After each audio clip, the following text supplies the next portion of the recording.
유시간자 TV 이번 영상은 8급 교과서 한자어 13개 단어 중에서 4개 단어를 보도록 하겠습니다.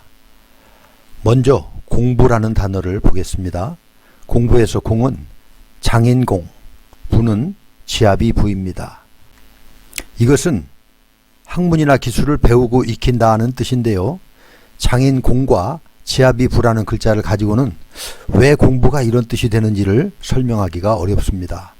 그래서 공부가 어려운 것인지는 모르겠지만 어쨌든 공부의 원래 글자는 성취한다 라는 의미의 공과 돕는다는 뜻의 도울부로 이루어진 공부였습니다. 그 뜻은 도와서 무언가를 성취할 수 있도록 하는 것이다 라는 뜻이 되겠죠. 그런데 음만 같고 그 뜻과 형태가 축약이 되어서 현재의 모습인 장인공과 지아비 부로 이루어진 공부가 되었습니다. 그럼 장인공부터 살펴보도록 하겠습니다. 이것은 원래 진흙을 다지는 공구의 모양을 그린 것인데요. 윗부분은 손잡이고 아래는 다지는 역할을 하는 절국공입니다. 중국 황하강유역에는 황토가 많기로 유명한데 집을 짓거나 성을 건축할 때도 진흙을 다져서 했다고 합니다. 진흙을 잘 다져서 지은 성은 천년이 지나도 견고하게 서 있을 정도로 견고하다고 하니 대단하죠. 그래서 이것은 원래 공구를 뜻하는 글자인데 공구를 사용하는 장인을 의미하기도 하며 그래서 장인공이 되었습니다. 이 장인공에 힘력을 더한 글자는 공공이 되는데 땅을 다지는 도구를 들고 힘을 쓰는 모습을 표현한 글자로 공로나 업적 또는 성취하다를 의미하는 글자입니다. 지아비 부는 큰 대자와 한일자가 결합한 모습인데 한일자가 머리 부분에 그어져 있고 이것은 남자들이 머리를 고정할 때 사용하던 비녀를 그린 것입니다. 옛날에는 남자들도 머리에 비녀를 꽂아서 성인이 됐음을 나타냈습니다. 지아비 부 앞에 손수를 넣은 글자가 도울부인데 이것은 힘센 남자가 손으로 도와주는 것을 나타낸 글자입니다. 그래서 공부는 글자 자체로 해석하면 도와서 무엇인가를 성취할 수 있도록 하는 것이라고 할 수가 있고 사전적 의미로는 학문이나 기술을 배우고 익힌다라는 뜻을 가지고 있습니다. 자, 다음은 선생이라는 단어입니다. 먼저 선과 날생으로 이루어진 선생은 학생을 가르치는 사람이다라는 의미를 가지고 있습니다. 먼저 선을 보도록 하겠습니다. 먼저 선은 그칠 지와 어진 사람 인이 결합된 글자인데요. 그칠 지는 발을 그린 붓수입니다. 발가락 5개를 3개로 그렸고 엄지발가락이 길게 뻗어 있는 모양입니다. 그래서 발이라는 의미로 사용되고 가다 또는 그치다 라는 의미로도 사용이 됩니다. 그래서 먼저 선은 발이 위에 있고 밑에 사람이 그려져 있는 형태로 먼저, 미리, 앞서다 라는 의미가 있습니다. 자, 날생을 보겠습니다. 날생은 삐친 별과 한일, 흑토의 결합자입니다. 삐친 별은 생명의 의미로 주로 사용되는 붓수이고요.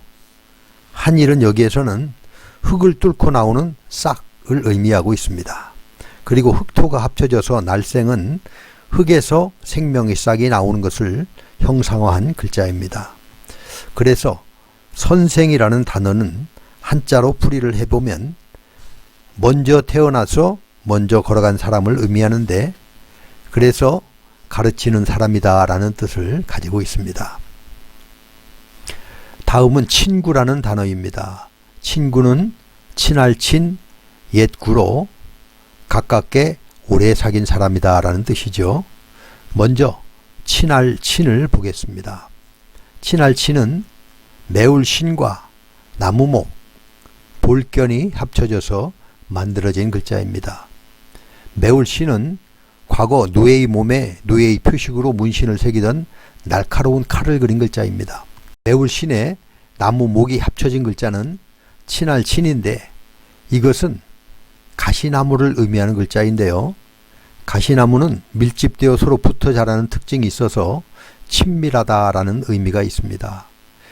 그래서 여기에 볼견이 합쳐져서 눈앞에 보이는 아주 가까운 사람이다라는 뜻을 나타내요.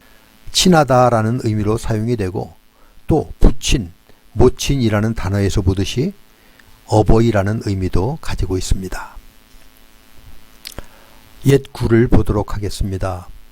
옛구는 풀초와 세추 그리고 절구구가 결합된 글자인데요.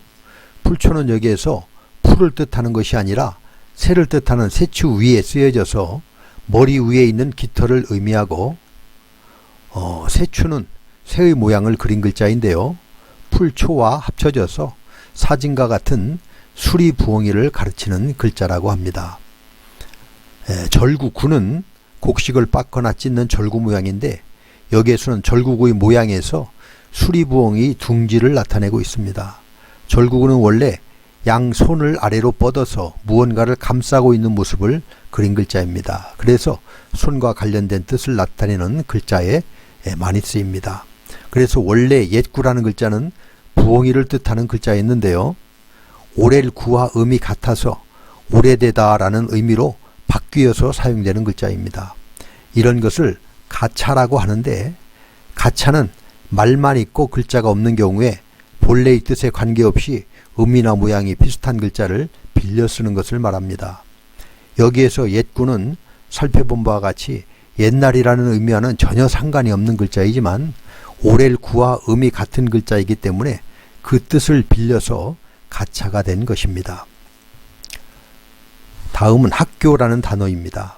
학교는 배울 학, 학교, 교로 학생에게 교육을 실시하는 기관을 말합니다. 배울 학부터 보겠습니다. 배울 학은 절구구와 점괘효, 진면, 그리고 아들, 자가 합쳐져서 만들어진 글자입니다. 절구구는 양손을 아래로 뻗어 무언가를 감싸고 있는 모습을 그린 글자인데, 그 모습이 절구 모양을 닮았다고 해서 절구구가 되었습니다. 점괘효는 점을 치기 위해서 음과 양이 표시된 막대기들이 흩어져 있는 모습입니다. 이러한 막대기를 이용해서 숫자를 세거나 계산을 하기도 하여 이를 산가지라고 불렀습니다. 산가지를 담아놓은 통을 산통이라고 불렀는데, 중간에 누군가의 방해로 이를 그르치는 것을 산통이 깨졌다라고 말하는데, 이 말은 산통이 깨어져서 점을 칠 수 없다라는 뜻입니다. 진면은 지붕이 있는 집의 모습이죠.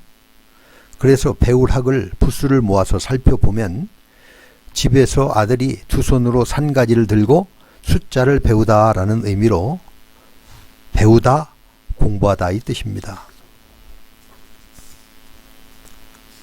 학교교를 보겠습니다. 학교교는 나무 목변에 사길교가 합해진 글자입니다. 사길교는 다리를 꼬고 있는 사람을 묘사한 글자입니다. 그래서 교차하다라는 의미가 있고 교류하다, 사귀다라는 뜻으로 변화 발전되었습니다. 그래서 학교교는 큰 나무 아래에서 교류와 교제, 즉 가르침과 배움이 있는 곳이다라는 의미에서 정식 교육기관인 학생에게 교육을 실시하는 곳으로 학교가 되었습니다.